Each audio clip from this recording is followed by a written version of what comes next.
First ஒரு நீதியரசர் involved, அதுக்கப்புறம் 2 பேர் கொண்ட பெஞ்ச் அமர்வு கேட்டது, அதுக்கப்புறம் உச்ச நீதிமன்றம் போச்சு, திருப்பி 2 பேர் கொண்ட தலைமை அமர்வுக்கு வருது, இப்ப இன்னொரு நீதிபதி கிட்ட போகுது. 2வது படக்குழுவுல வந்துட்டு நாங்க வந்து ரிவ்யூ கமிட்டிக்கு போனோம் அப்படின்னா, அந்த கமிட்டி வந்து என்ன பண்ணும்னா ஃபர்ஸ்ட்ல இருந்து படத்தை கொடுன்னு கேட்கும்.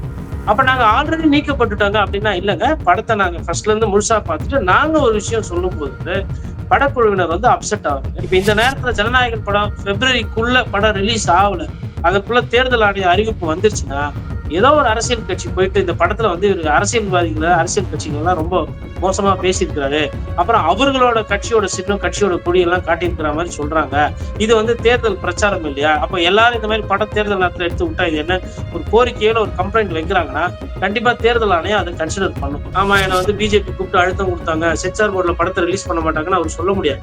ஆனா அவர் வந்து அழுத்தம் எனக்குலாம் இல்ல, நான் தைரியமா தான் இருக்கிறேன், நான் பார்த்தா பயப்படுறாளா அப்படின்னு சொல்லிட்டு அவர் வந்து ஒரு தன்னம்பிக்கையை வெளிப்படுத்துறாரு. அங்க எங்க மடைமாற்றம் பண்றாருன்னா அவருக்கு உண்டான மன அழுத்தத்தையும் அவருக்கு இருக்கிற பிரச்சனையை மக்கள் பிரச்சனையா மாத்த பார்க்கிறாரு. மக்களுக்கு தான் பிரச்சனை, மக்களுக்கு தான் அழுத்தம்ன்றார். மக்களுக்கு என்ன அழுத்தம் இது? ஆனா இப்போ தமிழிசை சொல்றாங்க பாருங்க, ஆட்சி மாற்றம் வந்துச்சுன்னா நாங்க உங்களை கண்டுக்காம விட்டுருவோம், நீங்க சந்தோஷமா இருக்கலாம் அப்படின்றது அன்பு வார்த்தை அல்ல, அது மிரட்டல் தான். இப்போ திடீர்னு ஒரு 10 பேர் டெய்லி விசில் காலையில அடிச்சுன்னு உங்க வீட்டாண்டே ஊதிக்கிட்டு இருந்தா உங்களுக்கு பிடிக்குமா? அது வந்து புல்லாங்குழல் அல்ல. ஒப்பீனியன் தமிழ் பார்வையாளர் அனைவருக்கும் வணக்கம். இன்றைய நேர்காணலில் நம்மோடு இணைந்திருப்பவர் மூத்த பத்திரிகையாளர் திரு கோட்டீஸ்வரன் அவர்கள். சார் வணக்கம். வணக்கம், நேயர்களுக்கு அன்பு வணக்கம். சார், ஜனநாயகன் படம் பிப்ரவரி மாதம் 6ஆம் தேதி ரிலீஸ் ஆகும் என்று அவங்களுடைய ரசிகர்கள் அத்தனை பேருமே மிகுந்த எதிர்பார்ப்புக்கு உள்ளாயிருந்தாங்க. ஆனா இன்னைக்கு தீர்ப்பை வாசித்த தலைமை நீதிபதி அமர்வு மீண்டும் தனி நீதிபதியை விசாரிக்கலாம் என்று ஒரு தீர்ப்பை கொடுத்திருக்கிறாங்க. ஏற்கனவே உச்சநீதிமன்றம் இதை விரைவாக விசாரிக்கணும்னு சொல்லியிருந்தாங்க. தீர்ப்பு இன்று வெளியாகும், படம் ரிலீஸா இல்லையா அப்படின்னு சொல்லி எதிர்பார்த்த நிலையில் மீண்டும் மறு விசாரணை அப்படின்றது நீண்ட காலத்திற்கு இழுத்து விடாதா? தேர்தல் நெருக்கம் வேற வருகிறது.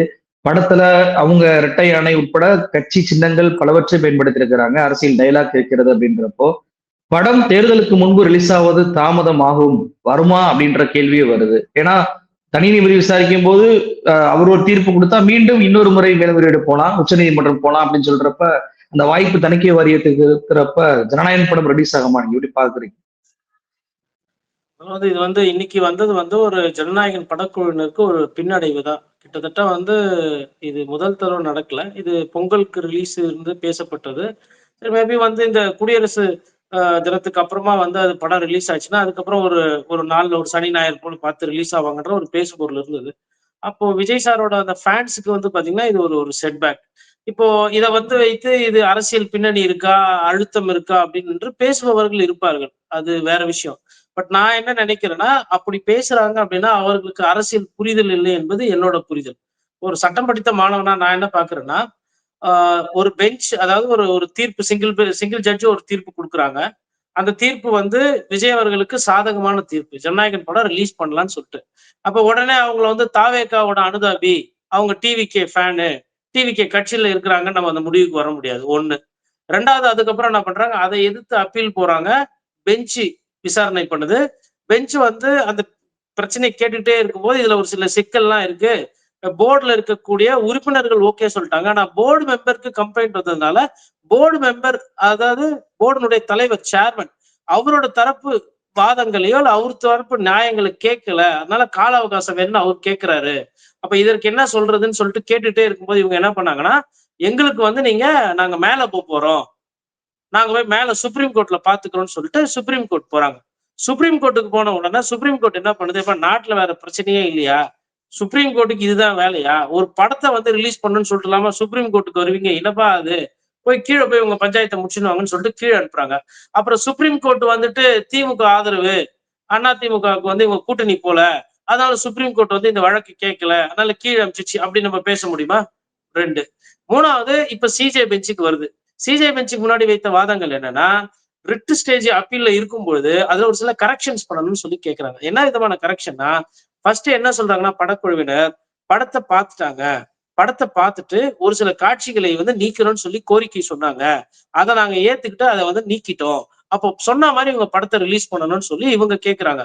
அவங்க என்ன சொல்றாங்கன்னா, படத்தை பார்த்தது உண்மை, ஆனா படத்தை பார்த்து முடிச்ச உடனே ஒரு நாள் மறுநாள் கழிச்சு அதுல இருக்கக்கூடிய ஒரு மெம்பர் வந்து அப்ஜெக்ட் பண்றாரு, அப்போ அந்த கம்ப்ளைண்ட் வந்து யாருகிட்ட போச்சுன்னா சேர்மன் கிட்டயே போயிருக்கு. சேர்மனுக்குன்னு ஒரு சில அதிகாரம் இருக்கு. அது பிரகாரம் அவர் என்ன பண்றாரு, அந்த படத்த வந்து ரிவ்யூ கமிட்டிக்கு அனுப்புறாரு. மேல இருக்கக்கூடிய இன்னொரு கமிட்டிக்கு வந்து நீங்க ஒரு வாட்டி படத்த பார்த்து முடிவெடுங்க அப்படின்றாங்க. அப்ப இவங்க என்ன சொல்றாங்கன்னா, அதுதான் போர்டு மெம்பர்லாம் படம் பார்த்துட்டாங்கல்ல. அப்ப நீங்க வந்து ஆர்டர் குடுங்கன்னு சொல்லி கேட்கறாங்க. கீழமை நீதிமன்றத்துல. அது வந்து ரிட் ஆஃப் மேண்டமஸ். அதாவது நீங்க வந்து சுயமோட்டோவா வந்து நீங்க ஆர்டர் போட்டு சென்சார் போர்ட தணிக்கை சர்டிபிகேட் குடுக்க சொல்லுங்கன்றாங்க. அவங்க என்ன சொல்றாங்க, எனக்கு அதிகாரம் இருக்கா இல்லையான்லாம் நீங்க முடிவு பண்ணாதீங்க. இது வேற அப்பீலு அப்படின்னும்போது சட்ட சிக்கல் வருது. அப்ப ரிட் மேண்டமஸ் வருதா? இல்ல ரிட் செர்டியோரரை வருதா? அப்படின்றதுல ஒரு சிக்கலுங்க. இது ஒரு பிரச்சனை. 2வது படக்குழுவுல வந்துட்டு நாங்க வந்து ரிவ்யூ கமிட்டிக்கு போனோம் அப்படின்னா, அந்த கமிட்டி வந்து என்ன பண்ணும்னா, ஃபர்ஸ்ட்ல இருந்து படத்த குடுன்னு கேட்கும். அப்ப நாங்க ஆல்ரெடி நீக்கப்பட்டுட்டோங்க அப்படின்னா, இல்லங்க படத்த நாங்க ஃபர்ஸ்ட்ல இருந்து முழுசா பார்த்துட்டு, நாங்க ஒரு விஷயம் சொல்லும்போது, படக்குழுவினர் வந்து அப்செட் ஆகுறாங்க. என்னங்க ஆள் ஆளுக்கு வந்து கட் பண்ண சொல்லுவீங்க. ஆள் ஆளுக்கு நீக்க சொன்னீங்கன்னா, அப்ப நாங்க படம் எடுத்தது என்னன்னு சொல்லிட்டு அவங்க ஒரு சில வருத்தத்த தெரிவிக்கிறாங்க. வருத்தத்த தெரிவித்த காரணத்தால தான் அவங்க மேலவை கோர்ட்டுக்கு போறாங்க. சுப்ரீம் கோர்ட் போறாங்க. திருப்பி மறுபடியும் சிஜே பெஞ்சுக்கு வந்துருச்சுங்களா? சிஜே பெஞ்ச் கிட்ட போகும்போது என்னன்னா, இத பஞ்சாயத்து முடியல. இவங்க சொல்றாங்க, எங்களோட ஃபுல் தரப்ப நாங்க வைக்கல. சேர்மனுக்கு நேரம் குடுக்கல. அப்போ சென்சார் போர்ட்ல இருந்து நீங்க தரவுகள் குடுத்தீங்களே, அஃபிடாவிட் போட்டீங்களே, அதெல்லாம் என்ன அப்டின்னா, அது வந்து மெம்பர்ஸோட கணக்கு. இங்க இருக்கக்கூடிய தென் மண்டலத்துல இருக்கக்கூடிய அதிகாரிகளோட பதிவு. போர்டு சேர்மனோட பதிவு வந்து நம்ம இன்னும் சொல்லல அப்படின்னு சென்சார் போர்டு வாதம் வைக்குது. இவங்க என்ன சொல்றாங்கன்னா, ரிவ்யூ கமிட்டின்றாங்க. அங்க ஃப்ரெஷ்ஷா குடுக்கணும்ன்றாங்க படத்த திருப்பி படச்சுருள. அது வந்து எங்களுக்கு நேரம் விரயம், எங்களுக்கு வந்து ஒரு தேய்மானம் அப்படின்ற மாரி இவங்க சொன்ன உடனே, ஜட்ஜ் என்ன பண்றாரு, அதான் இன்னைக்கு என்ன பண்றாங்க, சரிப்பா இது முடியிற மாரி தெரியல. நீங்க இந்த விஷயத்த வந்து இன்னொரு 3வது நீதிபதி கேட்கட்டும். 2வது நீதிபதி புதுசா கேட்கட்டும். புதுசா கேட்டு அவரு ஒரு தீர்ப்பு உங்களுக்கு குடுப்பாரு அப்படின்னு சொல்லி அவங்களுக்கு வந்து ஒரு விஷயத்த இன்னைக்கு சொல்லி அனுப்புறாங்க. இப்ப இது பார்க்கும்பொழுது வந்து விஜய் அவர்களுக்கு ஒரு தீர்வு இன்னைக்கு கிடைக்கவில்லை. இல்ல ஜனநாயக படக்குழுவுக்கு தீர்வு கிடைக்கவில்லை. ஆனா சட்டத்துல இது நடந்திருக்கானா? நடந்திருக்கு. இது நம்ம என்ன பிரச்சனைன்னா, விஜய் அவர்களோட படம், ஜனநாயகம் அவர் அரசியல்ல இருக்கிறாரு. இது அரசியல் அழுத்தம்ன்றதுனால இதை பத்தி காட்சி ஊடகங்களும், இது தனி நபர்களும் வந்து இத பத்தி அதிகமா பேசுறாங்க. இது மாரி நெறைய படங்களுக்கு ஆயிருக்கு. நெறைய தீர்ப்புகள் இந்த மாரி தனி நீதிமன்றத்துக்கு முன்னாடி போய் நீங்க இத முடிச்சுட்டு வாங்கன்னு சொல்லிட்டு தீர்ப்பு குடுத்துருக்காங்க. அப்ப சட்டப்படி இன்னைக்கு இயங்குதுன்னா, சட்டப்படி தான் இயங்குது. இப்போ இதுல வந்து ஃபர்ஸ்ட் ஒரு நீதியரசர் இன்வால்வ்டு. அதுக்கப்புறம் 2 பேர் கொண்ட பெஞ்ச் அமர்வு கேட்டது. அதுக்கப்புறம் உச்ச நீதிமன்றம் போச்சு. திருப்பி 2 பேர் கொண்ட தலைமை அமர்வுக்கு வருது. இப்ப இன்னொரு நீதிபதி கிட்ட போகுது. இவ்வளவு விஷயத்துல இப்ப கோர்ட்டோட அந்த நடைமுறை இருக்கு. இப்ப கோர்ட்டுக்கு வந்து நம்ம அரசியல் காரணமோ, இல்ல அரசியல் சாயத்தையோ நம்ம பூசுறது வந்து ஜனநாயகத்துக்கு நல்லதில்ல. சட்டம் படி அப்படி செய்யறதுக்கு வாய்ப்பு இல்லன்றது என்னோட புரிதல். இது நீங்க அழுத்தம் இல்லை அப்படின்னு சொல்றீங்க. ஆனா விஜய் அது ஒரு அழுத்தமா பார்க்கிறாரே சார். ஏன்னா செயல் வீரர்கள் கூட்டம் நடந்துச்சு. அதுல விஜய் பேசும்போதே, பேச்சை தொகுக்கும் போதே, என்ன அழுத்தமா இருக்கீங்கன்னு சொல்லி பார்க்குறீங்களா? அழுத்தம் இருக்குதான், ஆனா மக்களுக்கு அப்படின்ற மாரி மாத்திக்கிட்டார். எவ்வளவு அழுத்தம் வந்தாலும் அசைஞ்சு போற ஆளா நானு. நான் அடிமையா இருக்க மாட்டேன். குனிஞ்சு போக மாட்டேன் அப்படின்னு சொல்லி தான் பேசினாரு. இல்லங்க. அது வந்து அவர் வந்து ரசிகர்களுக்கு முன்னாடி அவர் தன்னோட பயத்தையோ, இல்ல தன்னோட பிரச்சனைகள காட்டிக்கூடாது. அதனால வந்து அவர் ஒரு நெறைய பேர் பார்த்தீங்கன்னா, உள்ளுக்குள்ள அழுதுகிட்டு இருப்பான். வெளியில வந்துட்டு வீரமா பேசிக்கிட்டு இருப்பான். பத்திரிகையாளரே அதுக்கு நெறைய சான்று. இந்த ஒரு செய்தி தொகுப்பு குடுக்கணும் போது அந்த ஃபீல்டுல வந்து பார்த்தீங்கன்னா, அது போரே நடக்கிற இடமா இருந்தாலும் பதட்டம் இல்லாத மாரி தான் பேசிக்கிட்டு இருப்பாங்க. பின்னாடி பார்த்தீங்கன்னா, குண்டுல சுட்டுக்கிட்டு இருப்பாங்க. தேர்தல் நேரத்துல வந்துட்டு ஓட்டு எண்ணும்போது மண்டைகள்லாம் உடைக்கப்படும். ஆனா பீஸ் டூ த கேமரா குடுக்கும்போது, கேமரா முன்னாடி வந்துட்டு அந்த செய்திய சொல்லணுன்ற இது இருக்கும். அது மாரி ஒரு இயல்பான ஒரு விஷயம். தன்னோட தொண்டர்களுக்கு முன்னாடி வந்து, ஆமா என்ன வந்து பிஜேபி கூப்பிட்டு அழுத்தம் குடுத்தாங்க. சென்சார் போர்ட்ல படத்த ரிலீஸ் பண்ண மாட்டாங்கன்னு அவரு சொல்ல முடியாது. அதனால அவர் வந்து அழுத்தம் எனக்கெல்லாம் இல்ல. நான் தைரியமா தான் இருக்கிறேன். நான் பார்த்தா பயப்படுற ஆளா அப்படின்னு சொல்லிட்டு, அவர் வந்து ஒரு ஒரு தன்னம்பிக்கைய வெளிப்படுத்துறாரு. மத்தபடி வந்து இந்த பிரச்சனைக்கு காரணம் அவரு அங்க எங்க மடைமாற்றம் பண்றாருன்னா, அவருக்கு உண்டான மன அழுத்தத்தையும், அவருக்கு இருக்கிற பிரச்சனையும் மக்கள் பிரச்சனையா மாத்த பார்க்கிறாரு. மக்களுக்கு தான் பிரச்சனை, மக்களுக்கு தான் அழுத்தம்ன்றாரு. மக்களுக்கு என்ன அழுத்தம் இதுல? மக்களுக்கு வந்து தேர்தல்ல வந்து உங்க கட்சி நிக்க போகுது. இப்ப உங்க கட்சிய வந்து தேர்தல் நிக்க கூடாதுன்னு பேன் பண்ணிட்டாங்களா? தாவேக்கா நிக்க போகுது. மக்களுக்கு உங்க மேல அபிப்பிராயம் இருக்குமே. அதனால அவங்க ஓட்டு போட போறாங்க. படம் ரிலீஸுக்கும் அதுக்கும் வந்து சம்மந்தம் கிடையாது. படம் வந்து அந்த ரசிகர்களுக்கு இருக்குது. அதை தாண்டி கொஞ்சம் பொதுமக்கள் பார்ப்பாங்க. அது ஒரு படம். படத்தை வைத்து மொத்த அரசியலும் செய்து விட வேண்டாம் அப்படின்னு சொல்லிட்டு தாவேக்கா விரும்புகிறது. இதே பிரச்சனை பராசக்திக்கு வந்திருக்கு. இதே பிரச்சனை நெறைய படங்களுக்கு கடந்த காலத்துல வந்திருக்குது. எந்த படமும் போன உடனே அப்படியே 100 விழுக்காடு எடுத்து குடுத்த உடனே அத அப்படியே ரிலீஸ் பண்ணுங்கன்னா சொல்றது கிடையாது.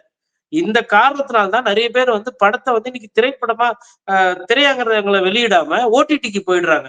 ஓடிடிக்கு இந்த பிரச்சனை கிடையாது. எந்த படம் எப்படி இருக்கோ அது நல்ல படமோ ஆபாச படமோ அதை அப்படியே ரிலீஸ் பண்ணலாம். அந்த தன்மை இருக்கு அங்க. எடிட்டிங்ன்ற ஒரு வேலைக்கு அங்க இடம் கிடையாது. ஆனா சென்சார் போர்டுன்னு வரும்போது என்ன சொல்லுவாங்கன்னா, இந்த வசனம், இந்த காட்சி இது மக்களுக்கு வந்து வேண்டாம். இது சின்ன பசங்களுக்கு இதுல வன்முறை அதிகமா இருக்கு வேண்டாம். இல்ல ஆபாச வார்த்தைகள் அதிகமா இருக்கு இது வேண்டாம் அப்படின்றதுக்கு தான் தணிக்கை குழு கொண்டு வரப்பட்டது. அப்ப தணிக்கை குழுவானது அது கரெக்டா செய்தா இல்ல ஏமாத்தி வேலை செய்தா அப்படின்றது அடுத்த விவாதம். ஆனா அதுக்குன்னு ஒரு வேலை இருக்கு. அந்த வேலையை அது செய்யுது. அப்ப இதுல என்னன்னா பராசக்தி படத்துக்கு இதே பிரச்சனை வந்த பொழுது எவ்வளவு கட்டு எங்கெங்கெல்லாம் டயலாக வந்து நீக்கணும்னு சொல்லியிருந்தாங்களோ நான் அந்த படம் பார்த்தேன் போய். அப்ப அந்த இடத்துல எல்லாம் நீக்கி இருக்காங்க. நிறைய நேரத்துல அந்த இடம் வந்து அப்படியே வெறும்னே போகுது சத்தம் இல்லாம. ஆனா படம் பாக்குறவங்க அதை பார்த்து ஓகே ஒரு வியூகத்திலயோ இல்ல ஒரு அடிப்படையிலோ புரிஞ்சுக்குவாங்க இதுன்னு. அந்த மாதிரி அந்த கட்டுகளுக்கோ இல்ல அந்த மாதிரி அந்த நீக்கத்துக்கோ விஜய் தரப்பு இல்ல ஜனநாயகன் படத்தரப்பு வந்து தயாராக இல்லை. அவங்க தயாராக ம். இல்லாத காரணத்தினால நீங்க எப்படி தயாராக இல்லையோ அதே மாதிரி சென்சார் போர்டும் இந்த படத்தை அப்படியே ரிலீஸ் பண்றதுக்கு தயாராக இல்லை. இந்த இடியாப்ப சிக்கல் இன்னும் இப்ப மேலும் பிரச்சனை பெருசா இருக்கு. பட் ஒரே ஒரு விஷயம் என்னன்னா, இப்ப இந்த புது நீதிபதி கேட்கக்கூடிய அந்த விசாரணை என்பது வேகமாக செல்லும். என்ன காரணம்னா, ஆல்ரெடி நிறைய வாதங்கள், நிறைய தரவுகள் வந்து கோர்ட்டுக்கு முன்னாடி டாக்குமெண்ட்ஸா ரெடியா இருக்கும். இப்ப அது என்ன ஆகும்னா, அந்த முன்னாடி இருந்த கோர்ட்ல இருந்து அந்த டிராஃப்ட் அந்த டாக்குமெண்ட்ஸ் எல்லாம் அப்படியே வரும்போது, விசாரணை என்பது இன்னும் வேகமா போகும். அப்போ அது ஒரு தீர்வு வரத்துக்கு வாய்ப்பு இருக்கு. சரி, இப்ப அவங்க வந்து படத்தை ரிலீஸ் பண்ணுங்க, இல்ல ரிவ்யூ கமிட்டி பார்த்து படத்தை ரிலீஸ் பண்ணுங்க அப்படின்னு ஒண்ணு குடுக்குறாங்கன்னா, அப்ப ரிவ்யூ கமிட்டியை போடுறதுக்கு அதுக்கு ஒரு நேர காலங்கள் இருக்கு. 20 நாள் ஆகும்னு சொன்னாங்க. ஆனா இதுவரைக்கும் ரிவ்யூ கமிட்டி அமைக்கவே இல்ல. உச்சநீதிமன்றம் தீர்ப்பு கொடுத்தும் அமைக்கல. அது வந்து அமைக்கிறதுன்றது ஒரு நாள்ல ஒரு கையெழுத்து போட்டு ஒரு திங்கட்கிழமை புதன்கிழமை உட்காந்துனா அமைச்சிடலாம். அதுக்கப்புறம் அவங்க 20 நாள்ல குடுக்குறாங்களா இல்ல அது கூட ஆகுமான்றதுதான் இப்ப அங்க சிக்கல். ஒருவேளை அவங்க வந்து அந்த ரிவ்யூ கமிட்டி வந்து தாமதப்படுத்துறாங்க இல்ல சென்சார் போர்டு சர்டிபிகேட் குடுக்கல. அதற்கு முன்னாடி தேர்தல் இப்ப என்ன நம்ம ஜனவரி எண்டுல வந்துட்டோம். கிட்டத்தட்ட ஏப்ரல் முதல் வாரத்துல தேர்தல் இருக்குன்ற மாதிரி பேசிக்கிறாங்க. அப்போ பிப்ரவரி இறுதியில வந்து தேர்தல் வந்து அறிவிப்பு நம்ம எதிர்பார்க்கலாம். அப்ப மார்ச் 1 மாசம் 30 நாள் தான் இருக்கும் பிரச்சாரம் பண்றதுக்கு, கூட்டணி சீட் எல்லாம் உறுதி செய்வதற்கு. ஆல்ரெடி நேரம் வந்து வேகமா போய் கொண்டிருக்கிறது. இப்ப இந்த நேரத்துல ஜனநாயகன் படம் பிப்ரவரிக்குள்ள படம் ரிலீஸ் ஆகல. அதற்குள்ள தேர்தல் ஆணைய அறிவிப்பு வந்துருச்சுன்னா, ஏதோ ஒரு அரசியல் கட்சி போயிட்டு இந்த படத்துல வந்து இவரு அரசியல்வாதிகளை, அரசியல் கட்சிகள் எல்லாம் ரொம்ப மோசமா பேசியிருக்கிறாரு. அப்புறம் அவர்களோட கட்சியோட சின்னம், கட்சியோட கொடி எல்லாம் காட்டியிருக்கிற மாதிரி சொல்றாங்க. இது வந்து தேர்தல் பிரச்சாரம் இல்லையா? அப்ப எல்லாரும் இந்த மாதிரி படம் தேர்தல் நேரத்துல எடுத்து விட்டா இது என்ன ஒரு கோரிக்கையில ஒரு கம்ப்ளைண்ட் வைக்கிறாங்கன்னா, கண்டிப்பா தேர்தல் ஆணையம் அதை கன்சிடர் பண்ணும். ஏன்னா, தேர்தலை பொறுத்தவரையில வந்து எவ்வளவுக்கு எவ்வளவுக்கு பிரச்சனை இல்லாம சுலபா ஈஸியா நடக்கணுமோ அதை நோக்கிதான் அவங்க போவாங்க. கடந்த காலத்துல நிறைய படங்களை வந்து திரைப்படங்களை தடை செய்திருக்கிறார்கள். அதாவது இடைக்கால தடை. இந்த படத்தை வந்து நீங்க ரிலீஸ் பண்ணவே கூடாதுன்னு இல்ல. தேர்தல் முடிந்த பிறகு நீங்க ரிலீஸ் பண்ணிக்கணும். அப்போ மார்ச் மாசத்துல ரிலீஸ் ஆக போற படமோ இல்ல பிப்ரவரி மாசத்துல ரிலீஸ் ஆகிற படமோ ஒரு 40 நாள் இல்ல 50 நாள் தள்ளி போகும். அவ்வளவுதான். இதுல உடனே ஒரு பெரிய பிரச்சனை ஆயிட போகுது, பல கோடி நஷ்டமாயி நிறைய பேர் நடுத்தருக்கு வர போறது அப்படின்னு கிடையாது. அப்போ கோர்ட் வந்து இதை சொல்லிச்சுனாலும் தேர்தல் ஆணையத்தை பொறுத்தவரையிலும் தேர்தல் ஆணையம் ஒரு முடிவு எடுக்குதுன்னா அந்த விஷயத்துல நீதிமன்றமும் ரொம்ப தலையிடுறது கிடையாது. ஏன்னா நீதிமன்றத்துக்கு எந்த அளவுக்கு மாண்பு அதிகாரம் உச்சவரம்பெல்லாம் இருக்கோ அதே பாங்கு அதே ஒரு சில சட்ட நுணுக்கங்கள் வந்து தேர்தல் ஆணையத்துக்கும் இருக்கு. அவங்க சொல்லுவாங்க இந்த படம் வந்து எங்க பார்வையில இது பிரச்சனையை உருவாக்கும். அமைதியான தேர்தலுக்கு இது தேவையில்லாத பிரச்சனை. மக்கள் ஓட்டு போடுறதுக்கு என்ன வசதியோ அதை தான் நான் பண்ணி கொடுக்க முடியும். இந்த படத்தை ரிலீஸ் பண்ணாதான் மக்கள் பார்த்து குஷியாயி ஓட்டு போடுவாங்க அப்படிலாம் தேர்தல் ஆணையம் நினைக்காது. அதனால தேர்தல் ஆணையத்துக்கிட்ட போச்சுன்னா விஜய் அவர்களுக்கு இன்னும் ஒரு சிக்கல் இருக்கு. இந்த படம் என்பது தாமதமாகும். ஆனா இந்த படம் ரிலீஸ் ஆகுறது உறுதி. அது எப்போ அப்படின்றதான் இப்ப இங்க வந்து நம்ம கேட்க முடியாது. நிறைய பேர் வந்து சட்ட ரீதியா இதற்கு எவ்வளவு நாள் ஆகுன்ற மாதிரி கேட்கிறாங்க. அது சட்ட ரீதியா ஒருவேளை கோர்ட்லயே இந்த மேட்டர் முடியலன்னு வச்சுக்கோங்களேன். தேர்தல் ஆணையம் அதாவது நீதிமன்றம் சொல்லிடுது இல்ல இல்ல சென்சார் போர்டு எடுத்த முடிவு கரெக்ட். இந்த படத்துல இந்த காட்சி எல்லாம் இருக்கு. கடைசியில என்ன பண்ணுவாங்க கோர்ட் ஒரு சில நேரத்துல படத்தை எடுத்துட்டு வந்து கோர்ட்டுக்கு ஸ்பெஷலா மானிட்டரிங் பண்ண சொல்லி கேட்டிருக்காங்க. அப்ப ஜட்ஜிங்களே கூட போய் அந்த படத்தை பார்த்துட்டு இல்ல இல்ல இந்த படத்துல கொஞ்சம் ஒரு சில காட்சிகள் சரியில்லை. இது இப்படி சொல்ற மாதிரி இந்த படத்தை ரிலீஸ் பண்ண முடியாது. கோர்ட்டே முடிவு பண்ணுதுன்னு வச்சுக்கோங்களேன். விஜய் அவர்களுக்கு நிவாரணம் இன்னும் மோசமா போயிடும்.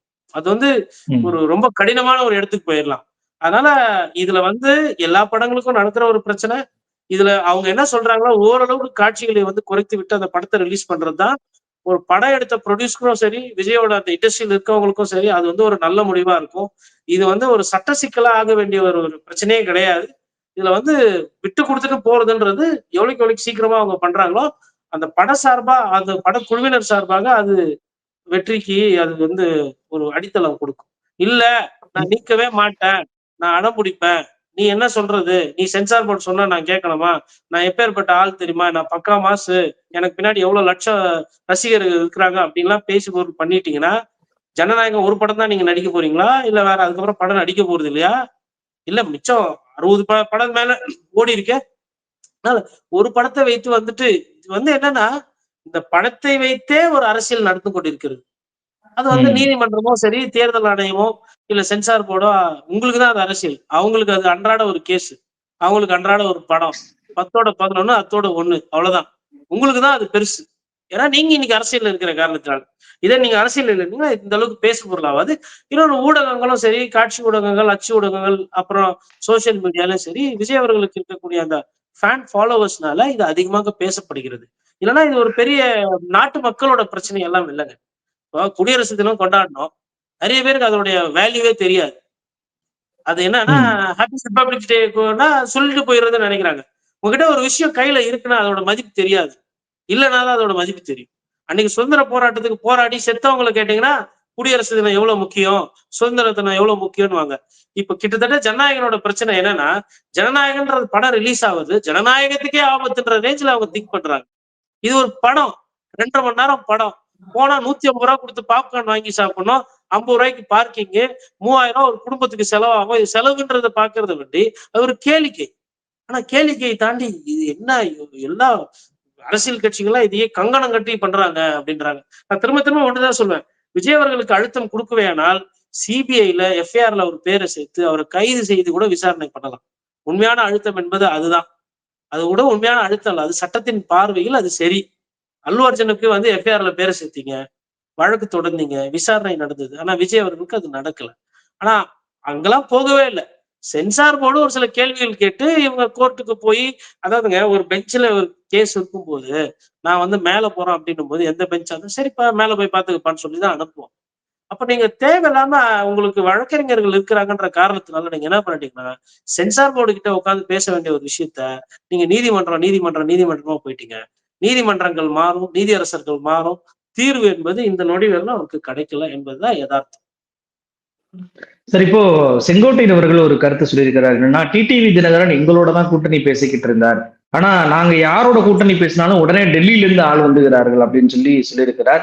இன்னொரு பக்கம் தமிழிசை திமுக 2026ல ஜெயிக்க கூடாது. ஜெயிச்சா கரூர் வழக்கை கண்டிப்பாக விஜய்க்கு பிரஷர் ஆகும். அதுவே என்டிஏ வந்தா விஜய் நிம்மதியாக இருக்கலாம். கரூர் வழக்கு அவருக்கு நினைவுபடுத்த நினைக்கிறேன் அப்படின்ற ஒரு வார்த்தையை பயன்படுத்தியிருக்கிறார். இதை விஜயை மிரட்டுவதாக எடுத்துக் கொள்ளலாமா? 2 விஷயங்கள். ஒண்ணு ஐயா செங்கோட்டையன் அவர்களோட கருத்து. சரி டெல்லில இருந்து வராங்கன்னு தெரியுதுல்ல. நீங்க மெட்ராஸ்ல தானே இருக்கிறீங்க. கோயம்புத்தூர்ல தானே இருக்கிறீங்க. டிடிவி தினகரன் எங்க ஊர விட்டு ஹாங்காங்லயா இருக்கிறாரு, சிங்கப்பூர்லயா இருக்கு. அவங்க டெல்லில இருந்து புறப்பட்டு வர்றவங்க நீங்க ஏன் கோலி விளையாடுறீங்க? நீங்க போய் உட்கார்ந்து பேசி, அது ஒரு கூட்டணிக்கு அவர கொண்டு வந்திருக்கலாம் இல்லையா? அடிப்படை என்னன்னா, விஜய் அவர்கள நீங்க நம்புனீங்க. செங்கோட்டையன் நம்புனாரு. அவர் ஆட்சிக்கு வருவாரு. நம்ம அமைச்சர் ஆகலாம், நம்ம எம்எல்ஏ ஆகலாம்ன்னு. டிடிவி தினகரன் அவர்கள் நம்பல. டிடிவி தினகரன் ஒண்டியா நம்பல? நெறைய சிறிய கட்சிகள் விஜய் சூப்பரு. விஜய் 3வது பெரிய கட்சியா இல்ல. அவர் தான் ஆட்சிக்கே வரப்போறாரு. அவர் தான் வந்து எதிர்க்கட்சியா செயல்பட போறாரு. அவர் ஒரே நேரத்துல திமுகவையும், அதிமுகவையும் வீழ்த்தி விடுவாரு அப்டின்லாம் பேசுனாங்க. ஆனா எத்தன பேர் போய் சேர்ந்தாங்க? ஆட்சியில பங்கு, அதிகாரத்துல பங்கு, உச்சகட்டமா எல்லாத்தையும் குடுத்தும், அவர்கிட்ட யாரும் போய் சேரல. எதார்த்தம் வந்து டிடிவி தினகரன் அவர்கள் வந்து தாவேக்காவ வந்து ஒரு மாற்று சக்தியாக பார்க்கவில்லை. அவர் வந்து இது ஒரு சாய்ஸ். இது வந்து மாற்று கிடையாது. திமுகக்கு மாற்று அதிமுக. அதிமுகக்கு மாற்று திமுகன்றதுல டிடிவி தினகரன் உறுதியா இருக்கிறார். அந்த காரணத்தினால தான் அவர் என்ன பண்றாரு, தன்னுடைய கட்சியை வந்து எதற்காக அடம் பிடித்து கட்சியை தொடங்குனாரோ, கட்சியோட போய் இணைக்கல. கூட்டணி தான் வச்சிருக்கிறார். கூட்டணி வச்சிருக்கிறாரு. அவர் ஏன் உங்க கூட கூட்டணி வரலன்னா, அவரு உங்கள வந்து அந்த ஒரு நீங்க சொல்லக்கூடிய அந்த 40% வாக்கு வங்கி உங்களுக்கு இருக்கு அப்படின்னு அவரு நம்பல. அவரு போல நெறைய கட்சிகள் நம்பல. தேசிய முற்போக்கு திராவிட கழகம். அவங்களுக்கும் எனக்கு கூட்டணி முடியல. இவருக்கு வந்து டிஎம்டிகேக்கு வந்து விஜயகாந்தோட ஃபாலோவர்ஸ் வந்து விஜய் அவர்களை ஏத்துக்கிறதுல எந்த பிரச்சனையும் கிடையாது. ஏத்துக்கலாம். ஒரு பெரிய கொள்கை முரணோ, இல்ல வந்து கடந்த காலத்துல வந்து 2 பேரும் ஆளுங்கட்சி, எதிர்க்கட்சியா இருந்து அவங்களுக்கு வழக்கு போட்டு ஜெயிலுக்கு அனுப்புன மாரி ஒரு வரலாறுலாம் கிடையாது. 2 பேரும் நடிகர்கள். 2 பேருக்கும் வந்து அந்த ஃபேன் ஃபாலோவர்ஸ் எல்லாம் இருக்கிறாங்க. அப்படி இருக்கும்போது கூட்டணி போயிருக்கலாமே டிஎம்டிக்கு. ஏன் அவங்க போல? பிரேமலதா விஜயகாந்த் ஏன் விஜய் வந்து ஒரு முக்கியமான ஃபோர்ஸா பார்க்கல? ஏன்னா அவங்க நினைக்கிறாங்க அந்த கட்சிக்கு உட்கட்டமைப்பு இல்ல, பிரச்சார யுக்தி இல்ல. வெறும் விஜய் அவர்களோட முகத்தை வைத்து, அந்த திரைப்பட வசீகரத்தை வைத்து இவர் வந்து பேசுபொருள்ல இருக்கிறாரு. இது வந்து ஏட்டு சுரக்கா வந்து சமையலுக்கு ஆவாதுன்னுவாங்க. அந்த மாரி அவங்க பார்த்துட்டாங்க. அந்த நிலைமை இருக்கிறதுனால தான் அவர யாரும் கண்டுக்கல. இதுல வந்து டிஎம்கே அதாவது டெல்லி ஒவ்வொன்னுத்துல வந்துருது அப்படின்னு கிடையாது. டெல்லி நெறைய நேரத்துல வந்து சொன்ன நெறைய விஷயங்கள் வந்து இங்க நடக்காம போயிருக்கு. அதனால அவரு வந்து என்ன சொல்றாருன்னா, அவர்கிட்ட கேட்பாங்க இல்லையா? நீங்க பொங்கலுக்கு அப்புறம் நல்ல செய்தி வரும். டிடிவி, ஓபிஎஸ்லாம் வந்துருவாங்கன்னு நீங்க சொன்னீங்களே. அப்ப நீங்க சொன்னது தப்பா இருக்கே. உண்மைக்கு புறனா இருக்கே. அது ஏன் அது கைக்கு வரல அப்படின்னு அந்த கேள்வி கேட்பாங்க இல்லையா? பத்திரிகையாளர் கேட்டாங்க இல்லைங்களா? அதற்கு வந்து நான் முயற்சி பண்ணேன். ஆனா எங்கள வந்து சின்ன கட்சின்னு உதாசீனப்படுத்திட்டாப்ல. எங்களுக்கு வந்து பெரிய வாக்கு வங்கி இல்ல. அதனால எங்க கிட்ட வந்து பேரம் படியாம, எங்க கிட்ட கூட்டணி வைக்காம, எங்க கிட்ட வந்து சமரசம் செஞ்சுக்காம அவர் அங்க போயிட்டாருன்னு சொன்னா, அது மனசு கஷ்டமா இருக்கும். அதனால நான் தோத்துட்டேன், நாங்க தோத்துட்டோம்ன்னு சொல்றத விட, பிஜேபிக்காரங்க குறுக்குல புகுந்து அவங்க இட்டுன்னு போயிட்டாங்க. இது சொல்லும்போது ஒரு கிட்னாப் கேஸ் மாரி இருக்கு இல்லையா? சுவாரஸ்யமா இருக்குல்ல. நாங்க தான் அவர பாதுகாத்து இப்படிக்கா கூட்டின்னு வரலான்னு இருந்தோம். ஆனா நடுவுல அவங்க வந்து கத்தி காட்டி, கபடா காட்டி கூட்டின்னு போயிட்டாங்க. இப்படி ஒரு கதையா சொன்னா, ஒரு திரைப்படம் மாரி இப்ப நீங்க கூட சிரிக்கிறீங்க. நகைச்சுவையா இருக்கு இல்லையா? அதுதான் அது வந்து அது என்னன்னா, எதார்த்த அரசியலை பேசாமல், அதை நகைச்சுவை கலந்து நாங்கள் எது முயற்சி செய்தாலும் டெல்லியில இருந்து வந்து விடுகிறார்கள். எது? நீங்க இன்னும் ஆட்சியிலயும் உட்காரல, அதிகாரத்திலயும் உட்காரல.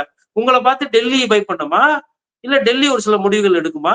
இல்ல நீங்க டெல்லிய பார்த்து பயப்படணுமா?